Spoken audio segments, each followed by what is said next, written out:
Yes, well, one of the joys of blogging is that I get to meet completely new sets of people who I wouldn't otherwise meet, such as yourselves, and it's a really pleasant side effect. And I also feel rather more special as a blogger, because I gather it's very unusual to blog if you're beyond the age of about 40, and it's unusual if you're a woman, and so this conjunction is really unusual. I quite like being unusual. So I'm going to talk a bit about blogging and how it plays a part, for me, in public understanding of science. But I really want to just begin by saying a bit about the background I'm coming from. So I'm a professor of developmental neuropsychology, and that is a fairly broad term that covers both developmental conditions in children that have a known neurological basis, such as Down syndrome, but also this very common set of developmental conditions that are much more nebulous and ill-defined, really, but which cause a lot of problems for many people. And this includes things like autism, developmental dyslexia, ADHD. My main interest is a condition you've probably never heard of called specific language impairment, which I'm working hard to try and get more recognition of.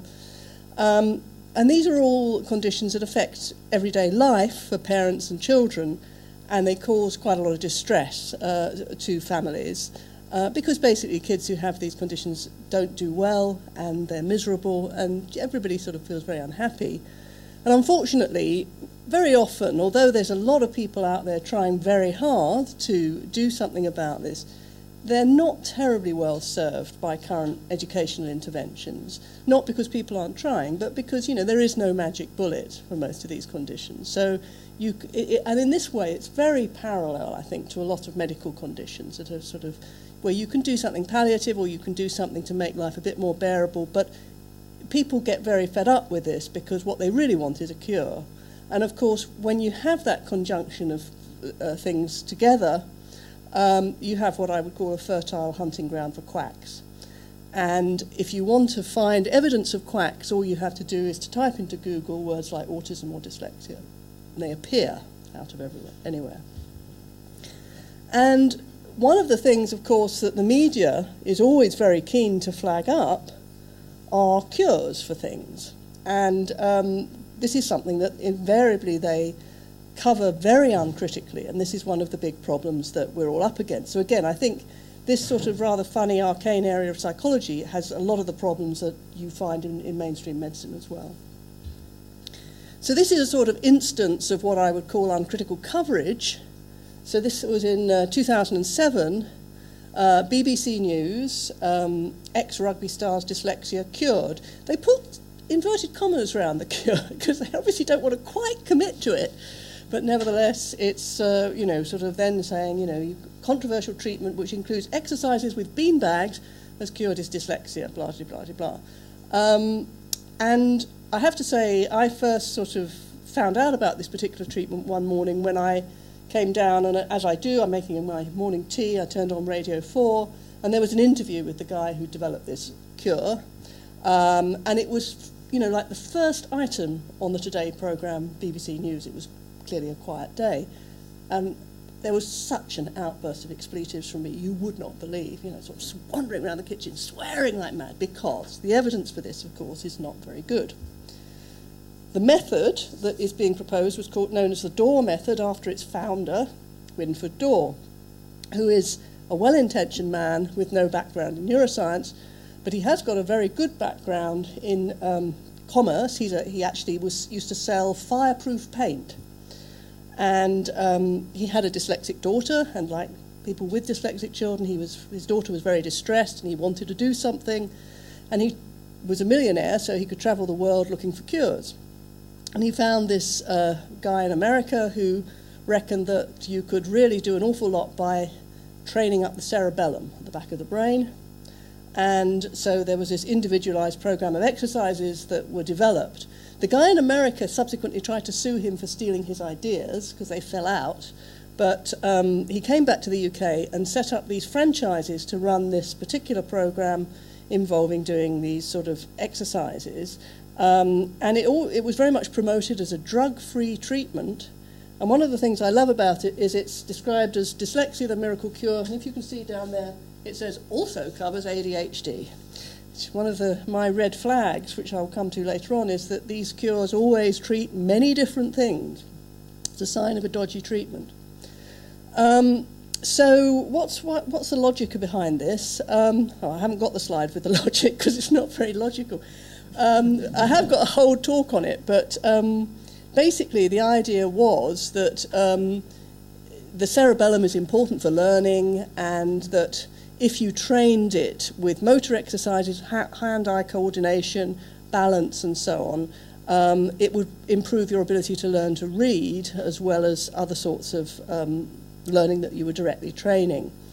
And the evidence for this was really not very good, but there was, the authors, also people working with Dore, did manage to get a paper published in a reputable scientific journal, which immediately became disreputable, and half the editorial board resigned because they really weren't very happy about this. And this was used very much to promote it and was the basis for the media coverage of this treatment. So this is why it got onto BBC News, because there had been an article in a peer-reviewed journal claiming that this worked. When you actually looked at the evidence that was put forward, it was extremely weak. So although it was presented as a randomized controlled trial, the only evidence for improvement was in the uncontrolled bit. So children before the treatment were better than after the treatment. If you actually compared them to the control group, everybody got better, because this is what tends to happen with this sort of measure that they were using. And I always sort of thought, well, how does one counteract this? So I sort of wrote to the BBC and said, you realise you are doing an advertisement for an expensive treatment, because there are a lot of issues about you had to pay up front for this, you had to pay like for 2 years' worth of treatment, and you could do it on easy terms and take out hire purchase agreements and God knows what. You know, and that the evidence isn't good. But of course I get a letter back saying, well, they've got this article in a peer-reviewed journal. So I thought, right, we need really an article in a peer-reviewed journal that points out all the deficiencies. But of course, what I was up against is the reluctance of the peer-reviewed literature to publish things of this kind. So couldn't interest the Lancet or the BMJ or any of the big journals in the UK. You know, sort of a story that a fascinating idea doesn't work is not a story as far as they're concerned. And the fact that this was really quite big in the UK didn't seem to bother them. And the other thing they said was, well, if we tried to feature an article on all the things that didn't work, you know, our journal would just be full of things that didn't work. In the end, I got it into an Australian Journal of Paediatrics and Child Health, who had a particular interest because this treatment was really big in Australia. And this was quite useful and was sort of picked up by a number of people, and I managed to make it open access so that parents who are searching for information might find it. But of course, it's a tiny pebble in a pond. And what really finished this one off, we're pleased to say, well, it hasn't finished off because it's reviving from the ashes like the phoenix, but it died off for a bit because an Australian investigative program, their equivalent to Panorama, called Four Corners, did an investigation on this and ran a sort of prime-time television program about this treatment, which, you know, as usual, they tried to present a balanced picture with, you know, the proponents on one side and then the people who are a bit sceptical on the other, and lots of parents, some of whom had paid a lot of money and felt their children were no better, and others of whom thought their children were cured. But overall, it was very damaging, and in fact, Dore lost a lot of business, went bankrupt after this, and a lot of people lost a lot of money, in particular all those poor parents who had paid up front for 2 years' worth of treatment, didn't get a penny back. And indeed, many of the people working in the franchises, also who were quite sincere about what they were doing, were suddenly out of work. So it was all pretty catastrophic. But it went quiet then, and it went bust across the world. It had franchises in many countries. But now it's reviving again. It's coming back. And Scott Quinnell, rugby player, dyslexia cured by it, is a major shareholder in it. Now, so that's the sort of thing that happens where I start to get quite cross and start to think, how can we fight back? And partly because of things like this, this is one of the things that propels me onto the internet and to get into blogging and things, because I feel obviously you've got to be careful not to get sued, but at the same time it is a forum where you can actually reach a quite wide public, including people such as parents of kids with problems, and give an alternative point of view to the huge quantity of stuff out there that is promoting all sorts of strange treatments. And this rather pleased me. I put up sort of references and slides and things about things that relate to my blogs and relate to other things of mine on this website called SlideShare. Just allows you to put up documents and so on. And to my horror, I don't know if we've got a pointer, but you might not be able to read this. Down here, you get adverts. You have no control over what they are. And there is an advert for Dore. But I got my retaliation, because if you were near enough to the front, you can see that what I immediately did was put my article from the Australian Journal next to it with a big banner headline saying the Dore programme evaluation. So that anybody who looks at that advert should hopefully get their eye caught by also my critique of the evaluation of the treatment. But this is the sort of thing that happens. So it's only, I'm going to say a little bit about media coverage, and I know you're sort of particularly interested here in the media. And I'll say a little bit about my attempts to sort of fight back erroneous coverage of stories about particularly my subject area in the media.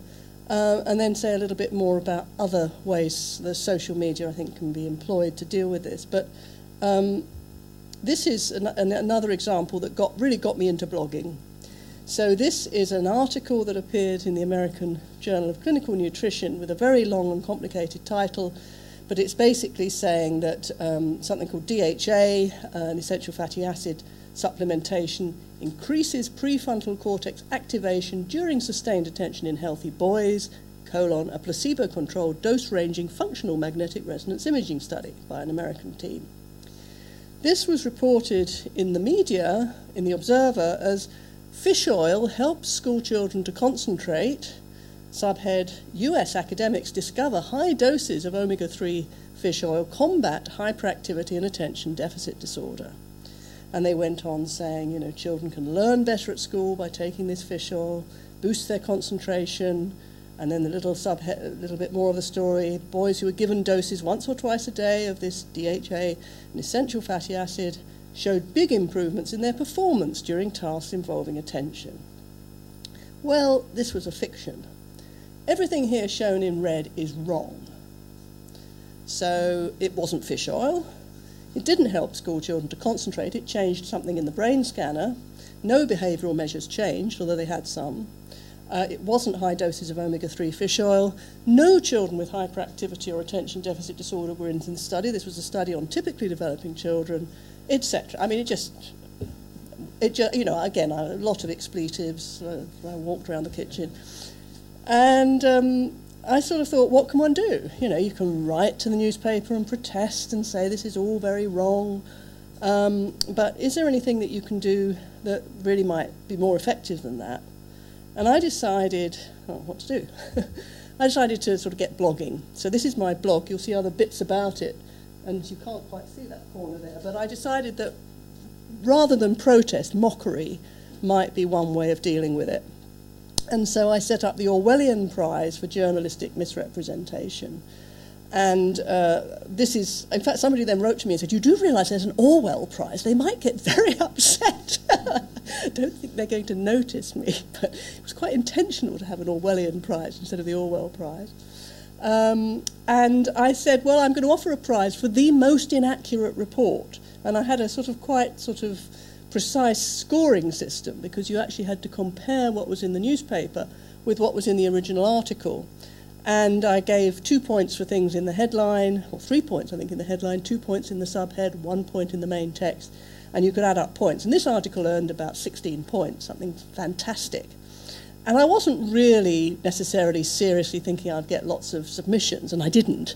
But I got quite a lot of interest, and I got quite a lot of interest from journalists who actually told me some quite useful things, amongst which they were very upset about the extra points for the headlines, because they don't write the headlines.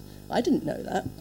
That was quite interesting, but I was also a bit shocked. I thought, you know, if you write an article, surely you want the headline to reflect accurately what's in it. And they said, no, headline has to fit in a particular space. It's a really, you know, special craft, writing a headline.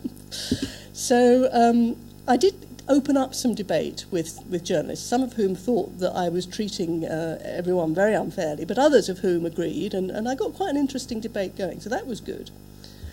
And in fact, subsequently, I did award it, not the first year, but the second year. I got a wonderful submission in Daily Mail's treatment of a story about cannabis making you schizophrenic. And having been had it explained to me, again, the other thing journalists were saying to you is your editor is often breathing down your neck wanting an exciting story. It's really not your fault if you hype it up a bit. So I thought, well, one way of dealing with this, and then they would say to me, well, the journalists might lose their job if you give them this award. So I thought, I'll give it to the editor. So Paul Dacre has got the Orwellian award. I think he probably threw it straight in the bin, but I did send it to him.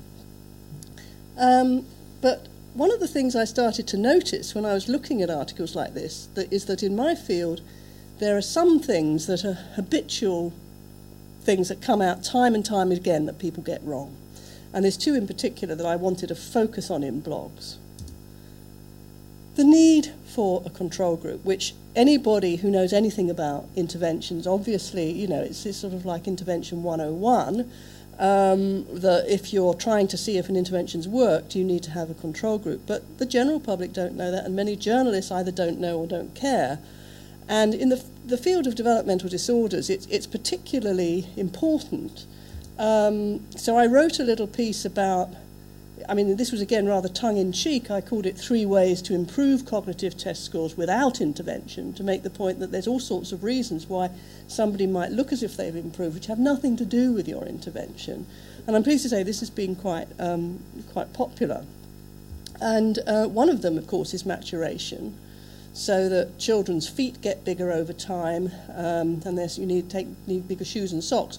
So if you test them at one point in time and then another point in time, their feet will be bigger, but doesn't mean that your intervention has made their feet grow. I mean, it's, you know, very basic, but some of the studies that are reported in the literature don't sort of control for this at all. And then this was particularly important for the Dore treatment, practice effects. One of the things that Dore does is to say that if the intervention doesn't work, you get your money back, which sounds great. So you think, well, you can't lose, really.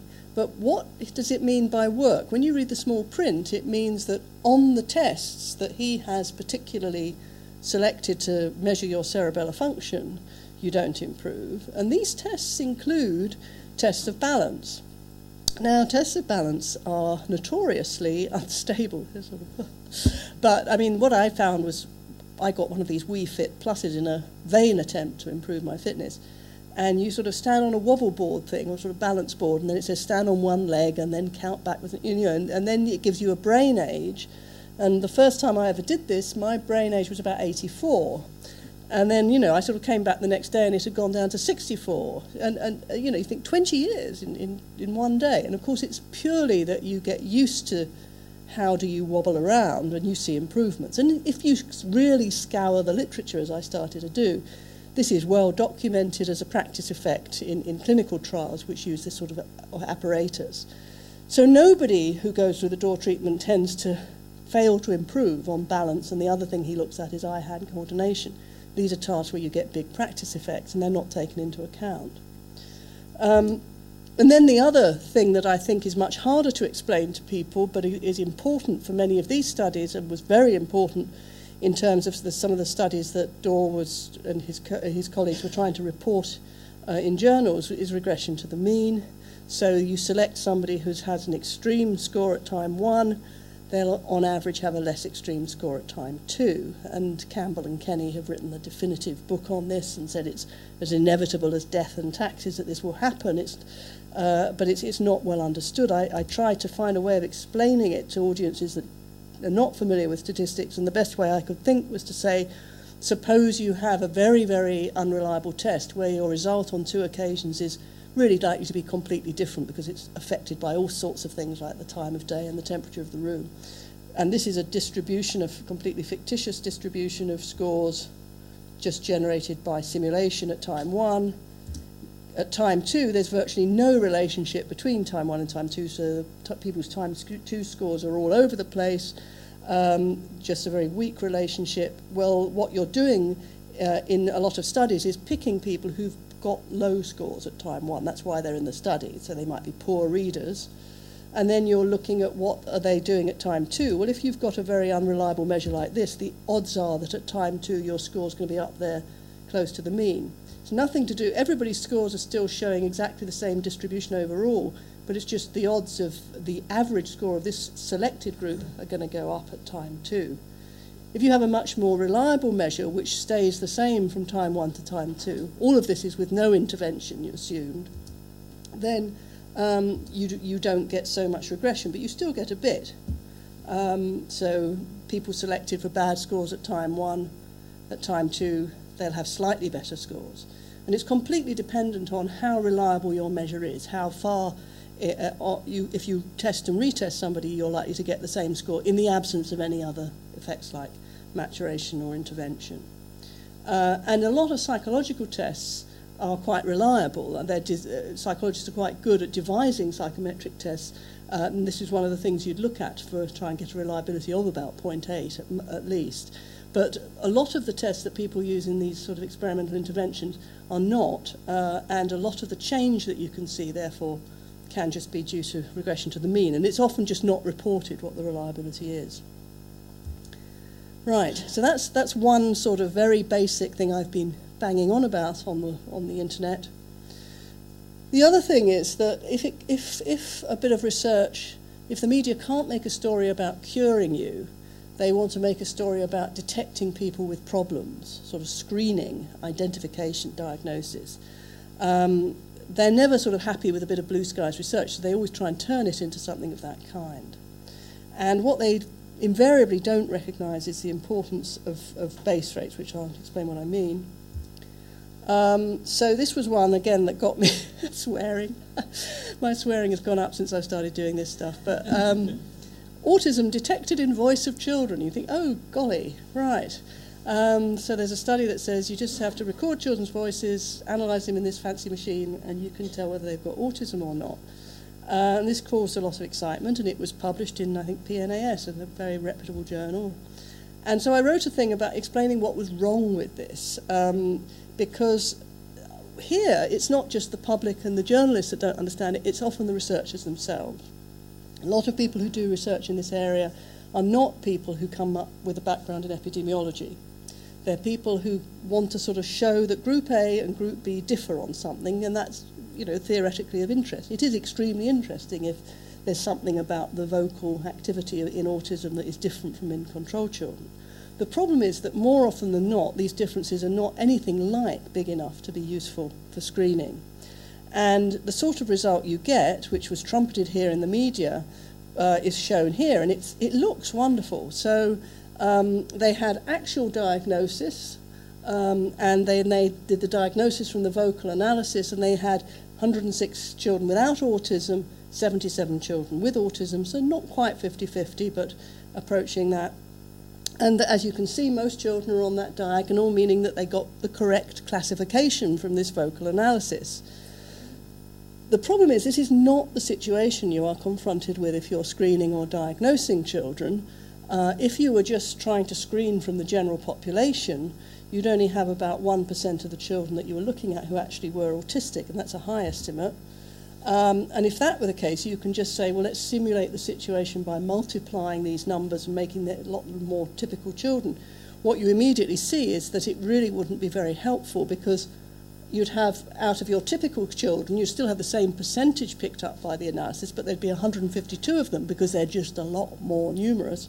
Whereas in the autistic group, you'd pick up 58. So you'd actually be picking up more non-autistic than autistic children with this test if you were applying it in this more realistic situation where the base rate of autism is only 1%. Now, the authors sort of came back and said, well, no, that's not how we're saying it should be used. We're saying it should be used really for children who are presenting clinically, and people, you know, so somebody's already worried about them, but we're not quite sure what the diagnosis is. But the problem is those are exactly the children where methods like this vocal analysis are not very good, or at least haven't been demonstrated to be anything like as effective. And a lot of these studies just omit cases which are at all ambiguous, which are exactly the ones where you might want a diagnostic method like this. This is another one that came out. I'd just written this post about base rates, and then just as I sort of pressed the final button to post it, this one popped up, describing the brain in autism, another autism in 5 dimensions. Magnetic resonance imaging assisted diagnosis of autism spectrum disorder using a multi-parameter classification approach. And they concluded in the paper, which was again in a very reputable journal, that the classification values and specific patterns we report must be considered as preliminary, but our study offers a proof of concept for describing the complex multidimensional grey matter differences in autism spectrum disorder. So they're basically saying you can look at the brain and diagnose autism, something that nobody's ever managed to do. The brains of people with autism look remarkably normal usually. And here was the BBC News, new brain scan to diagnose autism, with a picture, I think, that has nothing to do with the study. I think this is just an illustrative picture of a brain. But the computer scan shows up a distinctive pattern associated with autism. And this is one where the researchers really went along with this and were getting interviewed all over the place and saying, yes, well, diagnosis of autism is really difficult, and this is going to make it a lot easier. This was a study also in adults, which wasn't really stressed. And about a week after the study was published, the switchboard where these people worked melted with phone calls from anxious parents wanting their children to have this brain scan to have autism diagnosed. Carl Hennigan, here from Oxford, actually managed to get a piece in the Guardian to counteract this story, which was getting sort of quite going viral, really, and said it would be a huge, expensive waste of money for exactly the same sorts of reasons, that a demonstration that in 2 groups of people you get a statistically significant difference when you have only selected people with very clear-cut differences and equal numbers of both is quite misleading, because if you compare it with the real-life situation you'd be up against in a clinic. So anyway, base rates is another thing that I have a bee in my bonnet about, and it's well recognised as something that is often not understood. But it's not just in the media that we have these problems.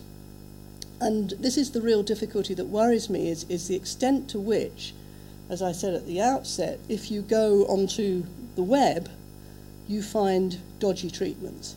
And I pity anybody who has a child with some sort of developmental condition, because the odds are quite high that they will stumble across these and wonder how far they might be genuine, useful, etc. And one of my final sort of goals in life is to really get some guidance out there so that people can actually form their own judgments.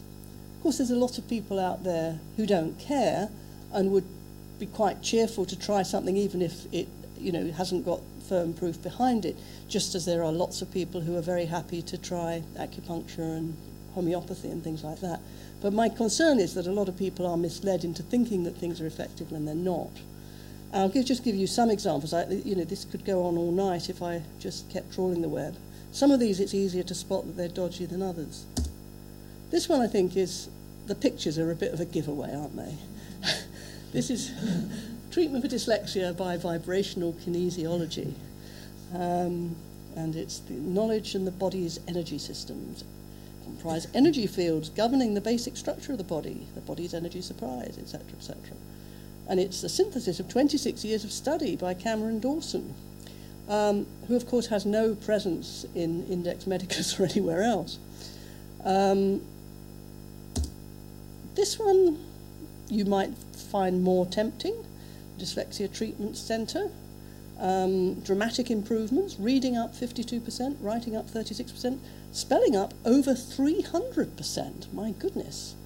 And it's a course that applies NLP and hypnotherapy in a learning environment to help children with dyslexia, dyspraxia or ADHD. What is NLP? It is neuro-linguistic programming. What is neuro-linguistic programming? Neurolinguistics is a perfectly valid field of study by people who work on the neurology of language, the neural basis of language.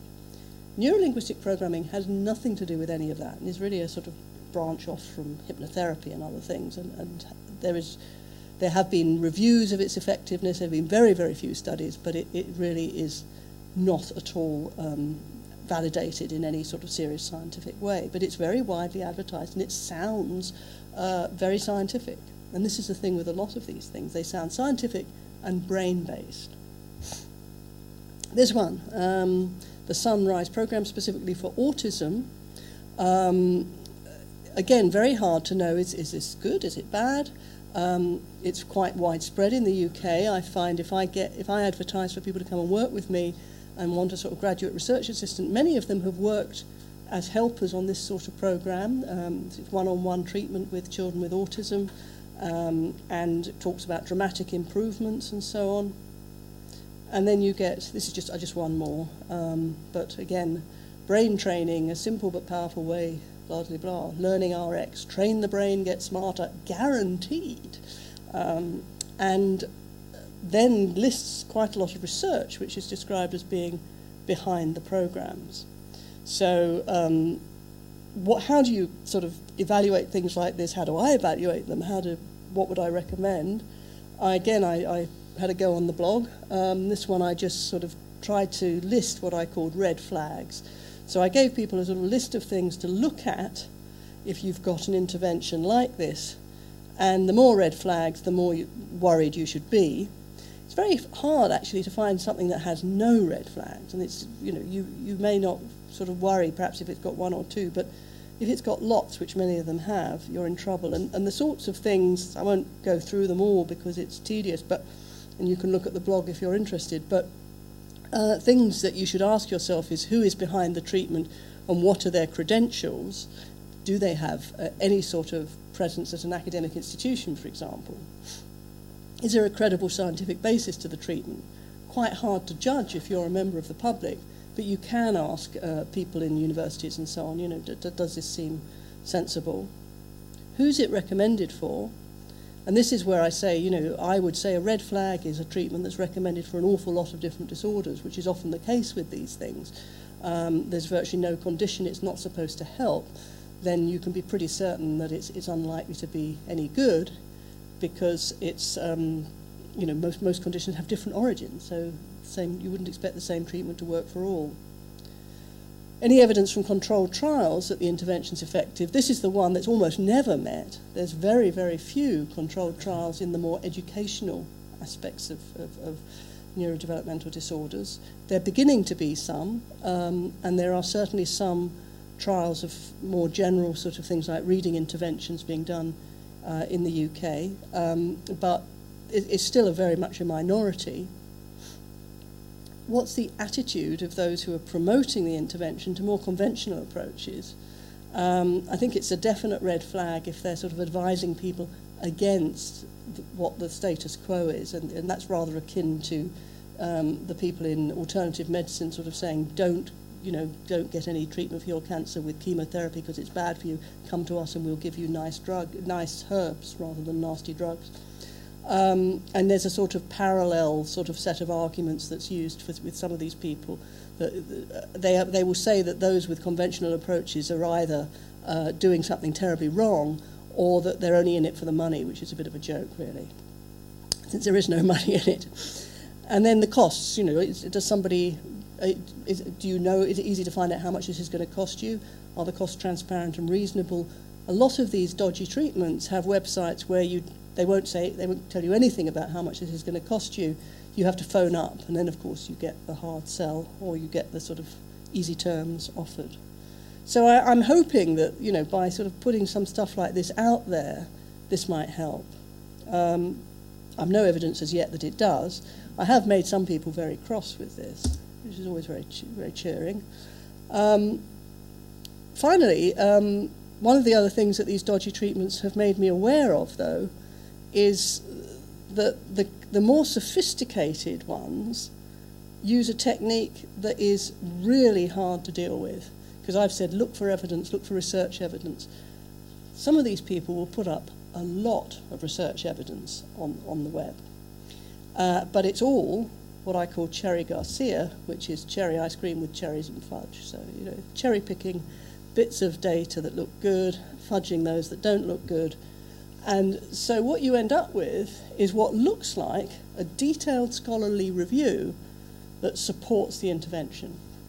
Now, I found this out with an American intervention for language disorders, which has been promoted by people who have had a perfectly reputable track record in neuroscience, but who seem to have more recently sort of forgotten about the need for controls and things like that, and are promoting their own form of brain training. And when I was at a conference, a salesperson for this came up and said to me, you should really come and see this treatment. It's really very good, etc. And I sort of said, actually, I know about this treatment, and it's not very good. It doesn't work. And he said, no, it is. Look, here's a book with all the research. And he brought out this little booklet and gave it to me to take away. Quite a thick booklet, lists and lists and lists of papers. And the heading was research relevant to this intervention. And I looked through it, and a lot of it wasn't relevant. Some of it was by me. And some of it showed the opposite. I mean, it was relevant in the sense that it was research on this topic, but it didn't support this treatment. But how would you know that unless you were somebody who knew the literature? So this is a really, really cunning ruse that some people adopt that is very hard to fight against. And because only experts pick it up. And it's a technique that's used quite blatantly in some fields. So it's certainly been used in the field of climate change. Creationists use it. There's a famous thing known as the Gish Gallop, where it's used in a sort of debating context, where you just overwhelm the opposition by coming out with fact after fact after fact, and the facts are not accurate, but unless you really know your stuff, you're not sure. Tobacco researchers are notorious for doing this. And unfortunately, the more sophisticated people in the field of neurodevelopmental disorders have started to do this. And as I say, it's painful wading through this stuff and having to sort of go through it and see what's cherry-picked and what's not, and what's reported accurately and what's not. But it's something to be very worried about. That's all very negative. Let me say what I'm trying to now do to be more positive, because I think that the alternative to trying to suppress what I regard as bad information out there is to put out good information. And I've thought quite hard about this, particularly with regard to my own particular topic of interest, which is specific language impairment. As I said at the outset, most people haven't heard of it. It's a very common developmental disorder. It has significant effects on children's ability to succeed in school and to hold down a job later in life, and yet it's not very well known about. So I thought, well, how do we get it better known about? And I wanted to put information out there on the internet that people could get hold of that was fact-checked, not just sort of somebody's point of view, but had a bit of evidence base behind it. And we were really fortunate. There was a little group of us that got together and decided to try and do this, and one of them is Maggie Snowling, who's recently arrived to be the new president at St John's, which is fantastic for us, and a couple of other colleagues in this field. And we managed to get together with a friend of a friend who works in public relations and mainly spends her time promoting Barclays Bank and things. But I realised this is what you want. You want somebody who knows about how to advertise things and how to sort of get across to people. And I said, well, we want to put some talks up, on the web explaining about specific language impairment. And I was sort of thinking, a shortish talk, 20 minutes, 3 minutes, she said. I said, what? No, she said, the most people will listen to anything is 3 minutes. So you're doing well here tonight. But she said, yeah, you can do this at very low cost. You set up your own YouTube channel, and you put up little bits on YouTube. And that's what we've been doing. And it's been very effective. So we've got our little campaign called Rally, Raising Awareness of Language Learning Impairments. And when I made these slides, we had just under 22,000 hits. We're now up to 32,000. Been going since May. And we have lots of little videos like these that you see here. Some of them are more sort of about the experience of having language disorders, and those are all professionally made and cost a huge sum of money. But a lot of them are just the group of us who are interested in this, acting as talking for 3 minutes about a particular topic we know that there's people want to know about. And we've got some in foreign languages too, which was a side effect that we just found people saying, hey, I want to do it in Dutch. And, yeah, I want to do it in Chinese. Great. So we have this channel, and so far, I'm very pleased with how it's been going. But I think there's a key feature about the channel, which is that I absolutely am unhappy about talking for 3 minutes about a topic which is often controversial, where I feel, I have my views. So I take the view that if I do that, there will always be links to more detailed information. So it's a 3-step procedure. There's a 3-minute video. A lot of people won't get beyond that. A lot of people won't even get through that. That's too long. But then after the 3-minute video, there's a thing saying you can read more, and there's a PowerPoint, no more than 20 slides, and it's self-explanatory. And then that leads you to a full reading list, preferably open access articles, so that people who really want to know why are you saying what you're saying, what is the evidence for it, can really follow the trail right through. And I see that as absolutely key, because otherwise you just don't know what to trust. So that's what I've been up to, and I think I should probably stop at that point. I've gone on 45 minutes, but thank you.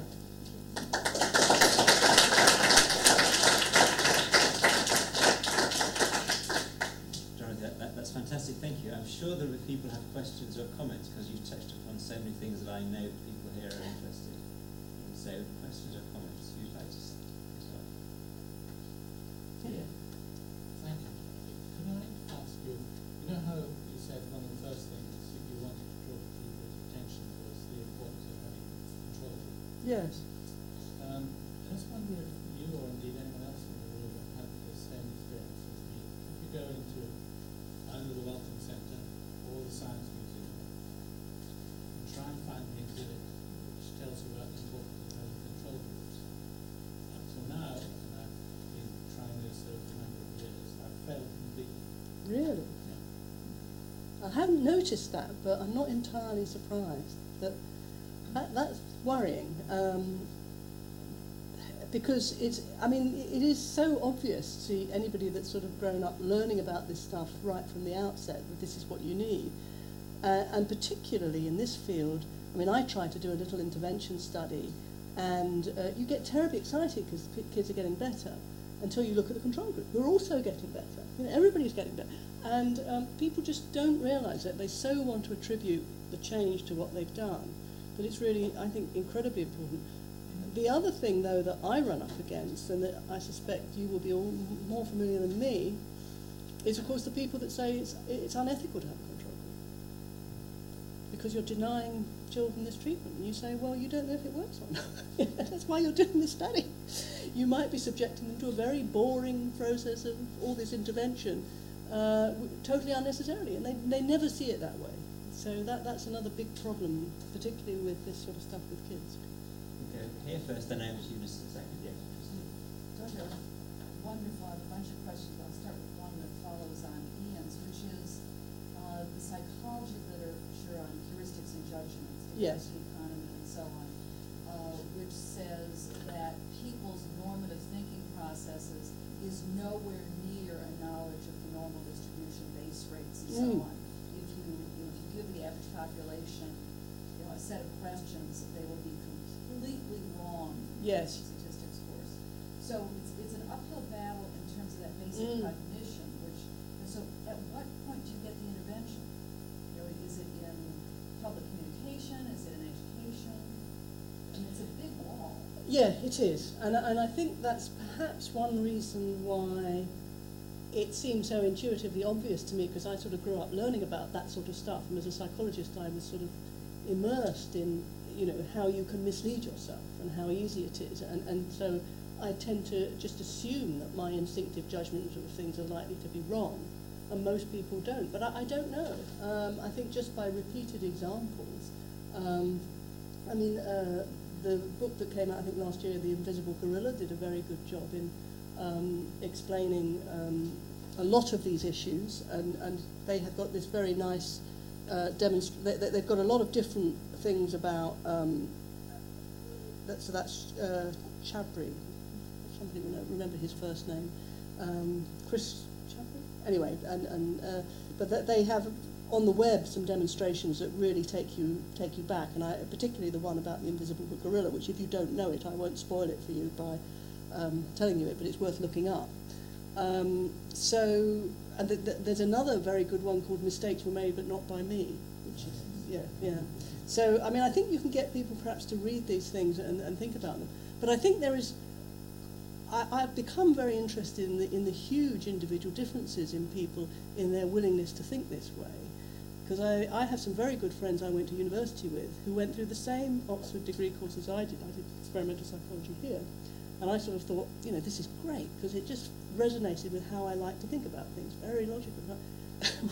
One of my friends is now an acupuncturist, and there's another one who's sort of something, and clearly there are people for whom this is not a natural way of thinking and who reject it completely and think you're missing something quite fundamental and spiritual and so on if you think this way. So I think we have to, if people resist what we're trying to say, it's not necessarily that they're just stupid. I think there are other individual differences about perhaps what's important to you or what you give prominence to. I don't know. People have said, haven't they, that literacy varies enormously, numeracy varies even more. Yes? Yeah, I just wondered if you've looked at where people are coming from to YouTube. Yeah. Because there's been a lot of critique taking off. I wonder how many people actually know, maybe it's more mums than We're not able to get much information because we're only doing the free YouTube. We haven't got much money.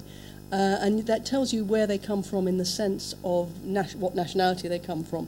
And it gives you a lot are coming via Facebook. But I think when we started out, I was concerned that we were mainly attracting hits from other professionals, which is not what we really wanted to do. Although we did want to get through to teachers, we thought that would be a sort of intermediate step. I think we're still probably not getting enough of the people we most want to get, who are parents, and it's difficult to know how to do that. But I think we've got more of a chance with this than we would. Certainly with nobody who we're interested in would read academic articles, so it's preferable. But you're absolutely right. It does concern me that we're not really getting at necessarily as much of the audience that we really want. And I'm very fortunate that one of our team is Becky Clark, who's a speech and language therapist. Every time I do one of these, I write my little script out of what I'm going to say, and she takes it apart and says, you've got to change the language, that's too complicated, and I think I'm being dead simple. So I think there is a real barrier anyway. But I just hope that, I know we do occasionally get parents who just stumble across these because they sometimes contact me afterwards, and I had one just this week who wanted some advice, which I couldn't be very helpful about, but, had clearly come across it by just sort of trawling the web. And I guess the more prominence we get, the more likely we are to have that sort of accidental hit. And I think also with YouTube, the more hits you get, the more likely you are to pop up on the side when somebody's looking for something else just by accident. So we live in hope. Next question back.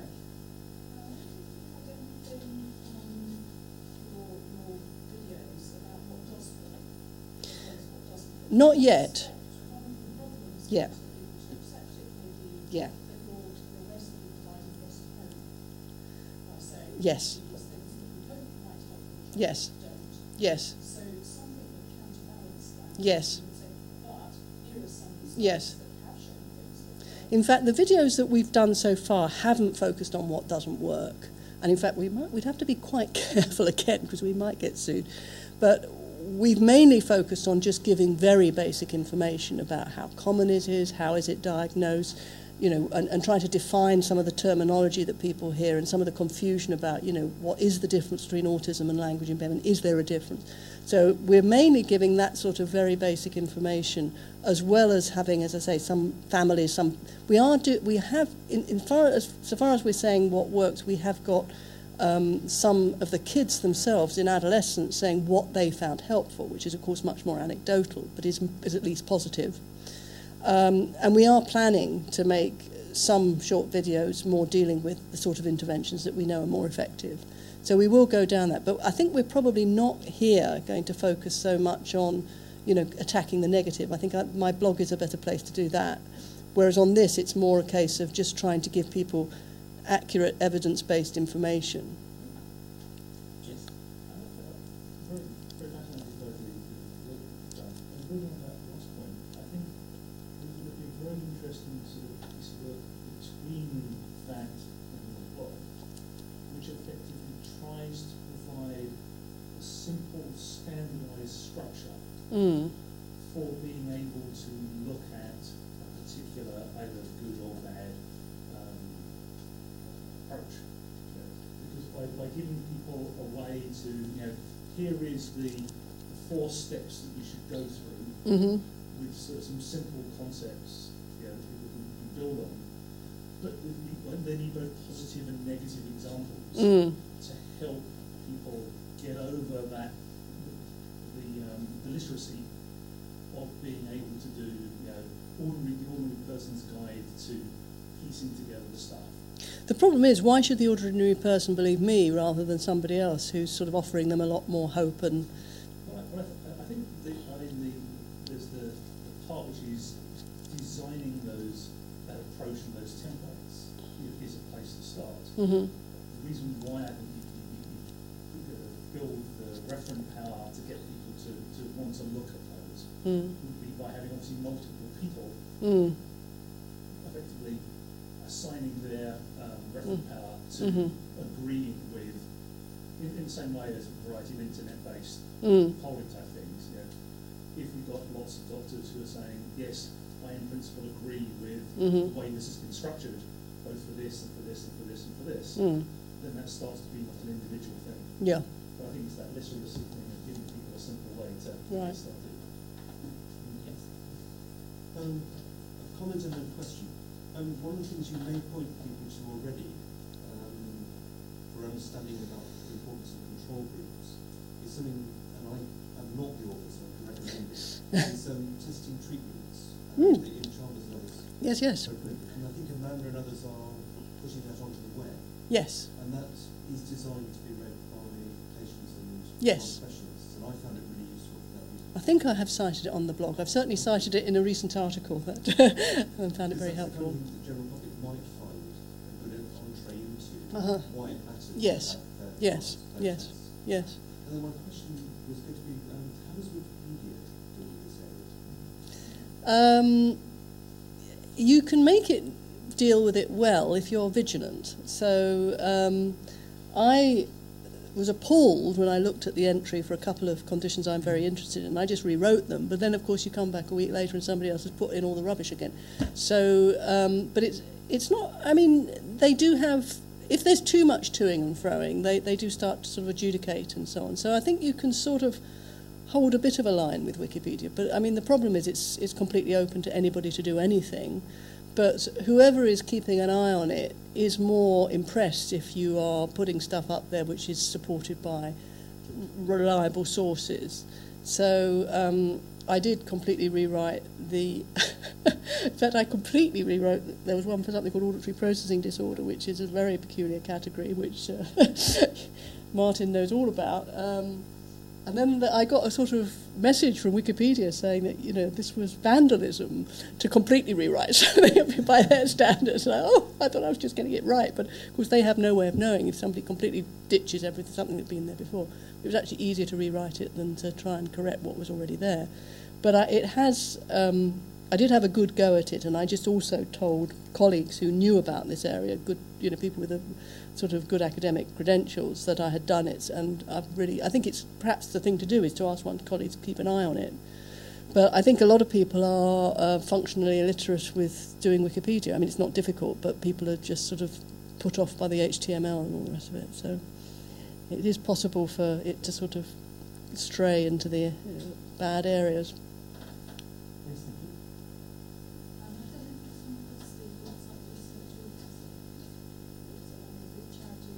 I've come across the charity, but I haven't come across the website. Right. Right. Yes. Good. I mean, I think that is useful, and I know again in the auditory area that the British Society for Audiology were trying to review treatments for auditory processing disorder, and again they adopted, I think, possibly the same sort of system, because if you were to only accept things that have been shown with randomized controlled trials, the list would be extraordinarily short, and people meanwhile have to get on with stuff. So I think it was quite useful to have this sort of gradation, so that you the things that are most worrying are the ones that nobody's even shown any interest in trying to evaluate, and there's a lot of those about where people are just convinced of the rightness of what they're doing, but don't want to have it tested, perhaps because they're worried as to it might not stand the test. Could I ask you to comment on what I would call fringe diagnoses, in the sense that there are situations where you may very clearly and very specifically define a condition, auditory processing disorder, and a significant part of the professional community will then come up with this concept of atypical auditory processing disorder. So you've got specific language impairment, you've worked your whole professional life in defining it. You then find patients that don't quite fit with that, and so I found this in Meniere's disease. People will say, oh well, that's because it's atypical Meniere's disease. And so you can add the word atypical, you suddenly find a whole new set of patients. The problem is whether there are treatments that work or not for the typical thing. Yeah. It's another question entirely as to whether there are treatments or interventions that work for the atypical. Yes. But does this happen in your field? It happens massively, but that's partly because the diagnostic categories are a mess anyway. I mean, you're saying, you work carefully defining them. No, we don't. I mean, they're badly defined, they're loosely defined, and that's partly because the reality is not lots of children sitting neatly in little categories. Everything is very continuous and dimensional, and at the moment, the DSM-5 people doing the categorization for the American Psychiatric Association are under fire because that nobody can agree as to exactly how to define autism, and this is because it's not a sort of single monolithic entity with very clear boundaries. It shades into all sorts of other things, and where you decide to put the cutoff is actually rather arbitrary. But there's huge battles going on as to whether you should broaden it or narrow it, but there will always be children that are falling just on the borders.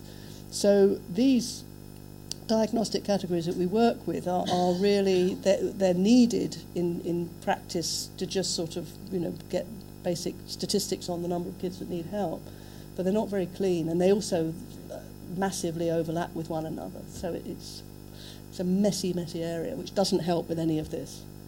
I think there's a piece of work you've done about how you share the uncertainty about diagnostic categories with patients. And it's one thing sharing uncertainty about the effects of treatment, but actually when people begin to understand that even the diagnostic categories are not that certain, how one does that and does it properly and fairly. Any other questions or comments? Yes.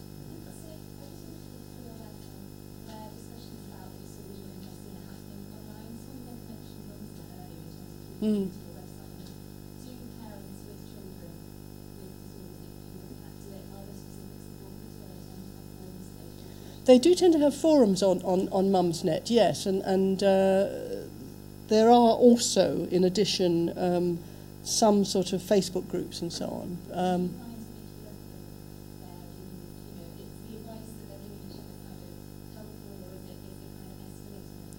I think it depends on the particular group.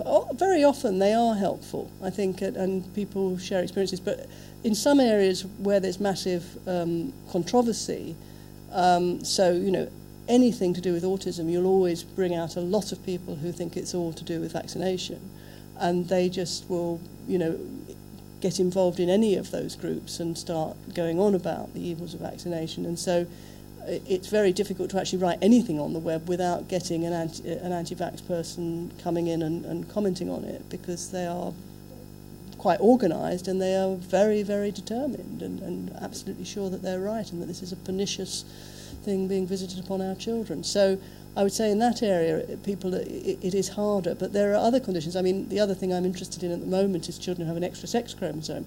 There's a very nice sex chromosome trisomies group, and these are rare enough that parents often don't meet anybody else with the condition, and it's a very interesting little group to eavesdrop on, not just because they help each other, but also because you hear about things that haven't made it into the literature but appear to be sort of quite common symptoms in some of these kids, which are interesting. We should probably stop there. Dorothy, Wikipedia may describe you as a vandal. I'm sure this audience would like to agree. Thank you very much again for talking to us. Okay, well, thank you.